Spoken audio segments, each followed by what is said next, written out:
Dalam nama Bapa dan Putra dan Roh Kudus. Amin. Shalom. Selamat datang kembali di podcast Sego bersama saya Adi dan kembali bersama Pak Naryo.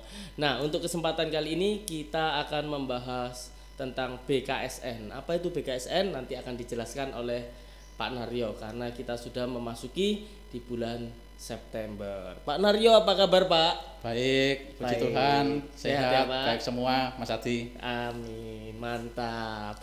Oke, Pak Naryo, untuk BKSN sendiri itu pengertiannya apa sih Pak BKSN, Pak? Ya, terima kasih. Saya akan menjawab tentang BKSN itu apa.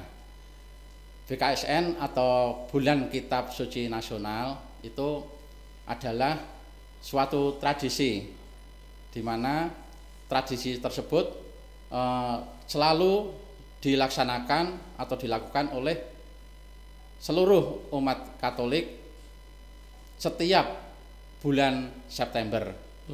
Dan itu semua keuskupan seluruh Indonesia akan melaksanakan suatu pendalaman yang materinya sudah disiapkan di setiap keuskupan masing-masing. Biasanya disertai juga pembukaan memasuki bulan Kitab Suci Nasional. Dalam perayaan misa ada perarakan Kitab Suci yang nanti ditempatkan di depan altar di tempat yang istimewa atau supaya kita perhatiannya fokus ke Alkitab. Itu Mas Adi. Oke. Pengertian BKSN. Berarti memang ini dibuat itu ya Pak ya, secara bersama-sama untuk ada kesepakatannya sehingga ditentukan bulannya di bulan September ya. Dikhususkan agar fokus perhatian umat itu kepada kitab suci. Ya. Ya, berarti tujuannya apa Pak? Apakah karena gereja melihat bahwa banyak umat yang jarang baca kitab suci atau gimana Pak? Tujuan BKSN itu. Ya. Lalu tujuannya adalah diadakannya pendalaman Bulan Kitab Suci Nasional. Tujuannya yaitu untuk memberikan suatu rasa semangat untuk membaca kitab suci, yang tujuannya adalah untuk semakin mendalami isi atau sabda Tuhan sendiri melalui membaca Alkitab. Selain itu juga bisa menumbuh kembangkan iman yang nanti akan dipraktikkan di dalam kehidupan sehari-hari, baik di dalam keluarga, di dalam hidup gereja maupun di dalam masyarakat, mengacu melalui firman Tuhan yang dibaca dalam Alkitab. Oke, untuk alasannya ada nggak Pak untuk mengapa kok harus di bulan September atau mengapa ditetapkan itu BKSN dilaksanakan di bulan September? Apakah ada alasannya Pak?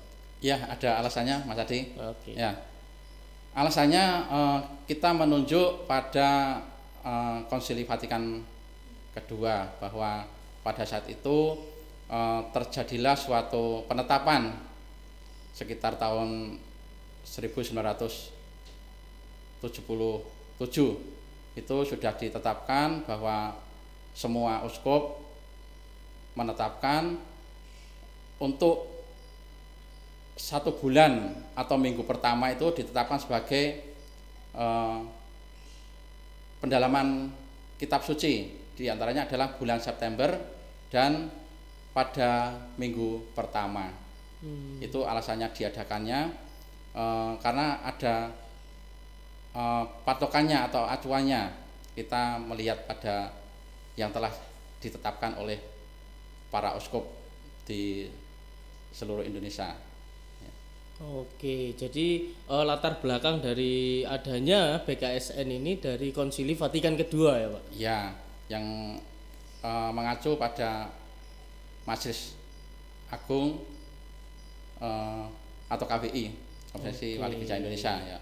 Dan tujuan dari BKSN itu untuk memperdalam pengetahuan kita untuk menebalkan iman kita juga ya, ya, Pak, mendewasakan iman dengan firman Tuhan yang sudah dibuat materinya dengan timnya itu tadi ya Pak ya. Iya. KWI Pak timnya, bukan? Itu sudah diserahkan ke tim kerasulan kitab suci atau komisi kerasulan kitab suci di tiap-tiap keuskupan. Seperti Keuskupan Surabaya membuat tema sendiri, mengacu pada Ardas tahun ini gitu. Oke, nah itu nanti dalam pelaksanaannya Pak, itu nanti kan diterjunkan dari keuskupan ke paroki-paroki, paroki ke stasi mungkin kalau ada, kemudian ke lingkungan-lingkungan, ke wilayah-wilayah. Nah dalam di lingkupnya lingkungan dan wilayah itu nanti siapa Pak yang membawakan? Apakah semua orang bisa untuk melakukan itu atau ada orang-orang yang ditunjuk khusus untuk menyampaikan materi-materi BKSN ini? Ya, jadi begini, setelah Komisi Kerasulan Kitab Suci Keuskupan sudah membuat materi, lalu kemudian diadakan suatu sosialisasi di paroki masing-masing, entah itu secara Zoom atau secara live atau dengan cara seminar itu. Mengingat jumlah parokinya banyak, biasanya untuk saat ini dilaksanakan secara Zoom gitu. Dan itu setelah diadakan sosialisasi di tiap-tiap paroki, nanti di tiap-tiap wilayah atau stasi atau lingkungan pun mengadakan sosialisasi sendiri, khususnya untuk mereka-mereka yang diperintahkan untuk memandu kegiatan bulan kitab suci tersebut di lingkungan masing-masing atau KKU masing-masing. Oke, ya ini keren ya. Kalau Katolik itu memang kerennya gini, strukturnya itu jelas gitu ya, alurnya dari mana kemana sampai ke paling bawah itu bisa kita lihat dengan jelas. Iya betul, memang Katolik gitu istimewanya. Jadi Bapak Uskup bicara A sampai lingkungan pun ya A. Sampai lingkungan Bapak Paus juga A sampai lingkungan pun ya A gitu, langsung nyambung gitu. Ya. Tapi saya pernah Pak, waktu itu saya di OMK, masih di OMK itu saya bersama teman-teman itu mengadakan BKSN gitu. Tapi dari sekian banyak orang muda itu tidak ada satupun yang ikut sosialisasinya. Jadi kayak kami hanya bermodalkan pinjam buku instan gitu ya, langsung baca. Iya, bukunya terus kemudian kita ikuti alurnya dan kemudian kita baca surat-suratnya, kitab sucinya, Injil-injilnya itu dibaca, kemudian kami hanya sharing begitu. Jadi tidak ada yang kayak istilahnya menerjemahkan secara betul daripada Injil yang ditujukan pada pertemuan kali itu. Iya. Memang tujuannya diadakan sosialisasi pemandu itu tujuannya supaya bisa mempersiapkan diri ketika diminta tolong di lingkungan untuk memberikan tugas atau memandu supaya jalannya pertemuan tersebut bisa hidup. Artinya hidup itu bisa ambil bagian, bisa aktif semua untuk entah itu ada sharing ataupun mengikuti, membaca, bisa menyimak dengan lebih jelas gitu, Mas Adi. Oke, Pak Naryo, untuk yang kasus yang saya punya tadi ya Pak ya, di mana seperti OMK itu tidak ada orang muda yang ikut sosialisasinya, tetapi ingin punya kemauan untuk menjalankan BKSN ini. Nah, bisa nggak Pak kita itu OMK itu seperti mendapatkan seseorang yang bisa memandu OMK, misalnya ini OMK ya, karena kasus saya tadi OMK, bisa juga direkat, bisa juga di Mistinar dan sebagainya, yang ingin menjalankan BKSN ini untuk mendapatkan pendampingan dipimpin untuk materinya itu Pak. Ya begini, memang materi yang disiapkan dari keuskupan itu ada kategori untuk dewasa, ada kategori untuk OMK rekat betul. gitu. Ya, jadi memang sudah disiapkan supaya bisa fokus ke ke tiap-tiap kelompok tadi, kategori tadi. Jadi memang dibedakan. Lalu mengenai pemandu biasanya kalau belum ada, walaupun disiapkan, dicari-cari tidak ada yang mandu, mungkin bisa minta bantuan, entah itu dari tim Kerasulan Kitab Suci atau dari Bapak Ibu lingkungan yang bersedia gitu. Jadi tidak harus OMK yang mandu, OMK itu tidak harus gitu. Iya. Ya, pokoknya dipersiapkan sebelum bertugas untuk memandu supaya bisa memahami sebelum memimpin atau memandu, supaya bisa siap, tidak menyimpang dari teks atau dari konteks yang dipahami atau di tema saat itu yang dijalankan. Jadi harus fokus melalui tema yang sudah disiapkan. Jadi tidak melenceng, tidak melebar luas. Tidak menyesatkan ya Pak ya. Oh. Biasanya kan kalau orang muda itu mengartikan apa namanya ayat-ayat dalam kitab suci, bacaan-bacaan dalam kitab suci itu kan kadang sering untuk pembelaan diri gitu loh. Jadi kan perlu adanya pendampingan yang dari orang-orang memang yang dipersiapkan untuk itu, untuk menerjemahkan, menafsirkan kitab suci itu sebagaimana mestinya sesuai dengan tujuan bersama Gereja Katolik. Ya. Oke, Pak Naryo, bersatu dengan Yesus dalam Ekaristi merupakan tema BKSN Keuskupan Surabaya tahun 2022. Ya. Nah, makna apa yang ingin kita dapatkan dari tema tersebut, Pak? Ya, makna dari Bulan Kitab Suci Nasional 2022 Keuskupan Surabaya mengambil tema bersatu dengan Yesus dalam Ekaristi. Ya, jadi di sini melanjutkan dari tema tahun 2021 yang temanya tentang kemuritan atau murid-murid Yesus. Lalu di situ tema tersebut supaya kita bisa mengenali Yesus. Yesus itu siapa? Seorang apa? Nah, setelah mengenal dilanjutkan di tema yang tahun 2022 ini, yang temanya tentang bersatu dengan Yesus dalam perayaan Ekaristi. Jadi melanjutkan sesuai arah dasar Surabaya. Ya. Karena setelah mengenal, kita harapannya lalu bersatu.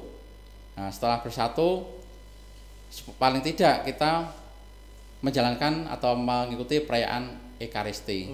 Karena belum bisa mencapai puncaknya kalau kita hanya mengenal dan bersatu, namun kita tidak mengikuti perayaan Ekaristi yang diselenggarakan dalam perayaan Ekaristi di gereja minggu-minggu ya.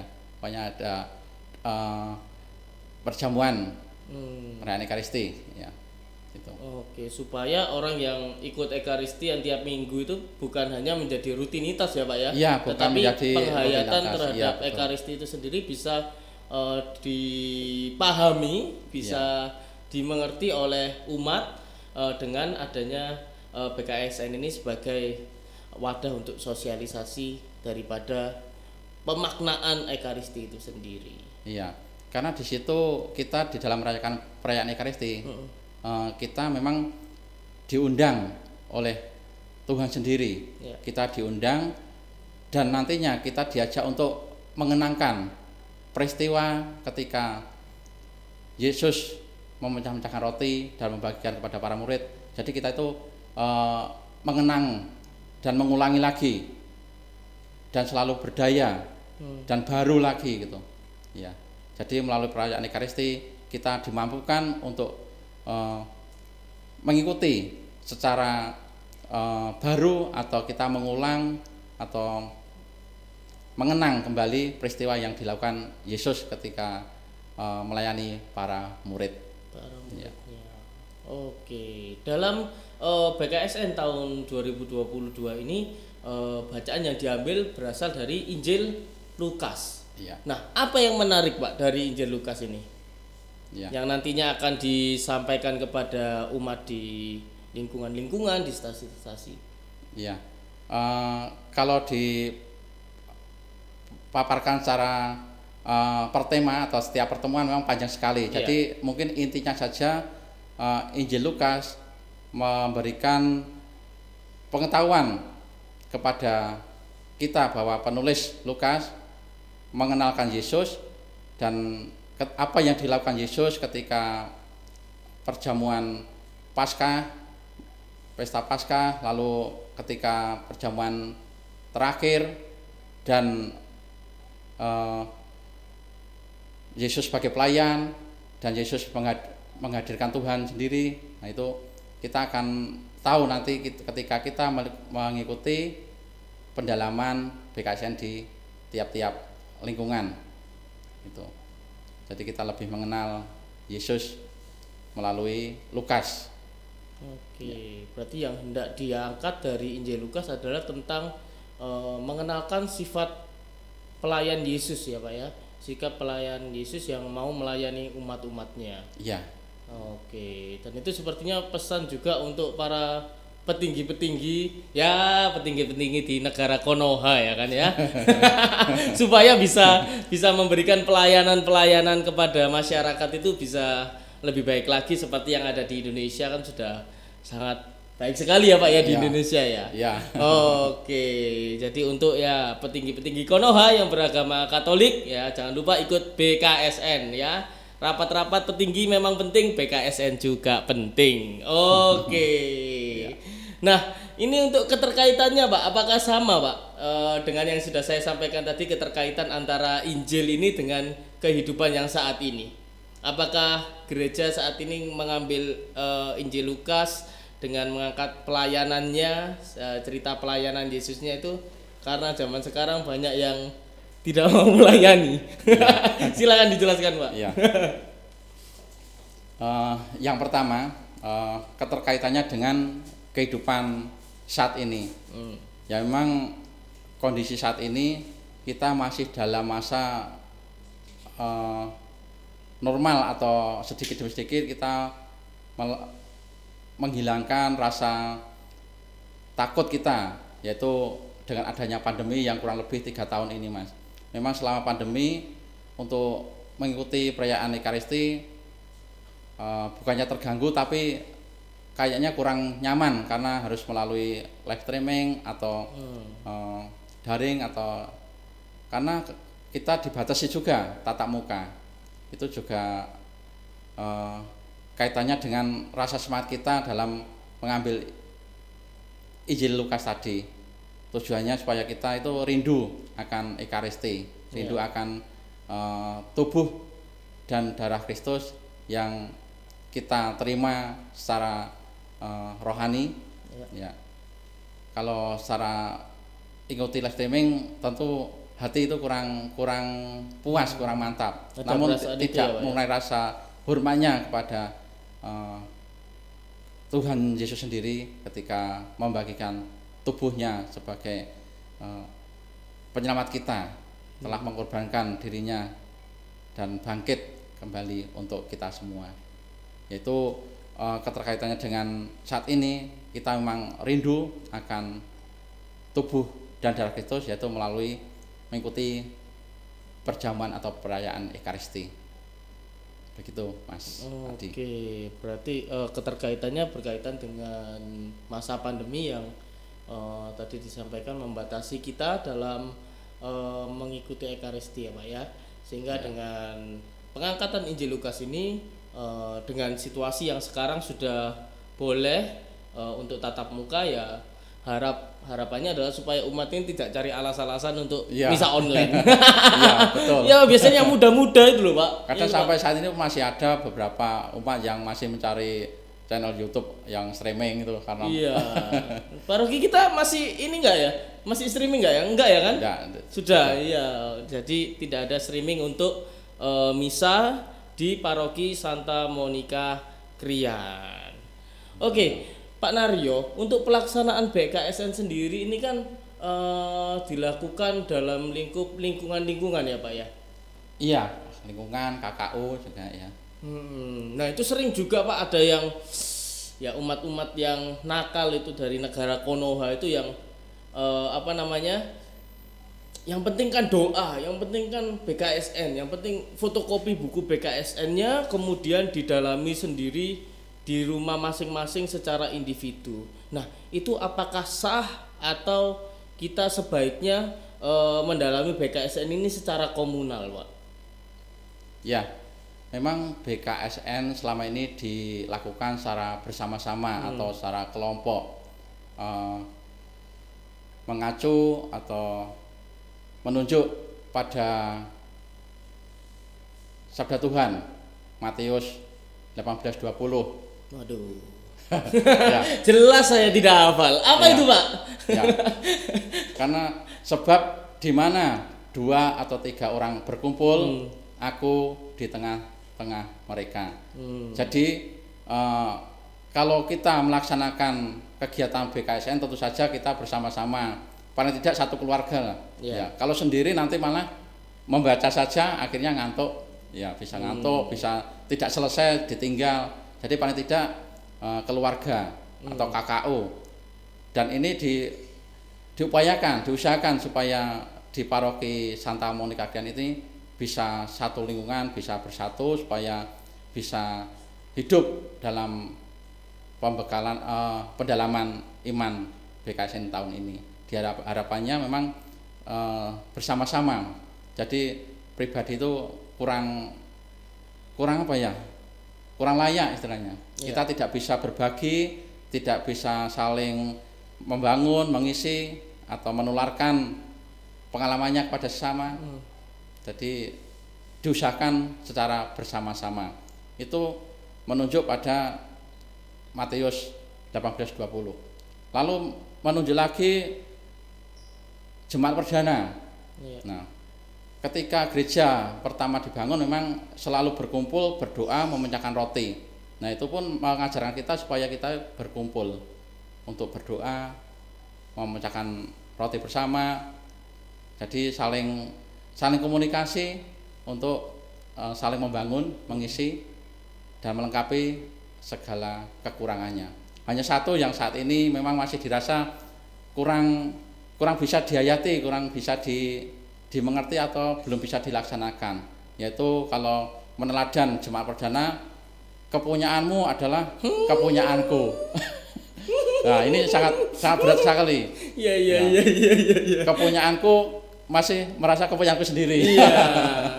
Tapi yang bahaya kepunyaanmu kepunyaanku. Wah, ini. Oke. Ya, jadi diusahakan BKSN yang sudah disiapkan materi, walaupun tinggal membaca, tetap diusahakan secara kelompok di tiap lingkungan. Harapannya bisa menjalankan sepenuhnya supaya bisa hidup aktif semua, baik itu mulai anak-anak sampai lansia. Oke, dan apalagi untuk BKSN, setiap BKSN itu kan sudah dibentuk tim-timnya tiap paroki untuk menuju ke stasi-stasi sebagai pemateri ya Pak ya, untuk bisa menafsirkan, untuk bisa mengarahkan dari Injil itu mau dibawa kemana ini umat ini dalam tema BKSN-nya. Oke, keren sekali. Terima kasih Pak Naryo. Dan terakhir pesan untuk umat dalam bulan Kitab Suci ini apa Pak? Silakan disampaikan Pak. Ya, saya akan menyampaikan pesan khususnya untuk seluruh umat paroki Santa Monica Krian, karena bahan panduan BKSN tahun ini sudah dibagikan ke tiap-tiap ketua lingkungan. Tentu saja ketua lingkungan sudah mengumpulkan untuk pemandu-pemandu untuk menyiapkan diri supaya bisa melaksanakan dengan baik dan benar dan mempersiapkan diri untuk pelayanan di dalam lingkungan sesuai materi yang sudah disiapkan. Lalu harapannya juga diberikan kesempatan supaya Bapak Ibu atau anak-anak untuk ambil bagian, diberikan kesempatan untuk memberikan suatu tanggapan atau pengalaman supaya imannya semakin dewasa, jangan dibatasi. Jadi diberikan kesempatan baik itu anak-anak maupun lansia tetap diberikan kesempatan.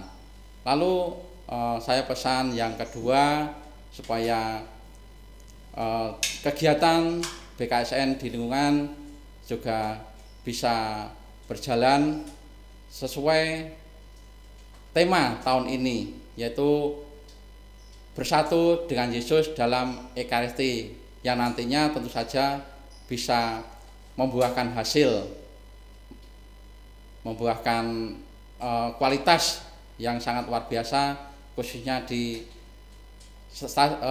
paroki Santa Monika Krian ini semakin guyup, semakin dewasa dalam iman. Itu Mas Adi, pesan saya untuk saudara-saudara kita semua yang saya kasih di paroki Santa Monika Krian. Oke Pak Naryo, wah itu saya lihat masih ada catatan-catatan itu Pak. Nah, ya. Apakah ada yang mau disampaikan lagi Pak ini Pak? Silakan ditambah Pak. Ya, terima kasih Mas Adi. Iya. Untuk mengakhiri pesan untuk saudara kita semua yang di paroki Santa Monika Krian, saya akan memberikan pesan yang terakhir. Tapi saya mau menembang Mas Adi ya. Silakan. Mau nembang mau cepat ya. Mau menembang mau cepat tapi bukan dandang gulo. Nanti kalau dandang gulo terlalu panjang Mas Adi bisa ngantuk. Jadi saya akan mengambil menembang mau cepat gambuh ya, untuk saudara kita semua yang terkasih ya. Silakan Pak. Ya. Gusti Yesus paring dawuh, kita tansah sami guyub rukun, gesang selaras ngugemi kitab suci. Gusti Yesus tansah jangkung, tebih saking panggoda piyawon, ngaturaken panuwun dhateng Gusti ingkang Maha Agung, paring berkah kesehatan kang pinuji, taberi ibadahipun manembah mring Sang Maha Agung. Nah, demikian Mas Adi pesan saya untuk saudara kita ya. Oke, saya berharap editor kami bisa untuk memberikan subtitle kan itu. Takutnya ada umat-umat juga yang nggak tahu bahasa Jawa itu. Saya sendiri juga tidak tahu, sedikit-sedikit ya ada yang tahu. Tapi luar biasa sekali persembahan tembang dari Pak Naryo. Terima kasih Pak Naryo atas waktunya yang telah disediakan untuk memberikan ya kita katakan sosialisasi BKSN di paroki Santa Monika Krian. Kita tutup dengan tanda kemenangan Kristus dalam nama Bapa dan Putra dan Roh Kudus. Amin. Terima kasih.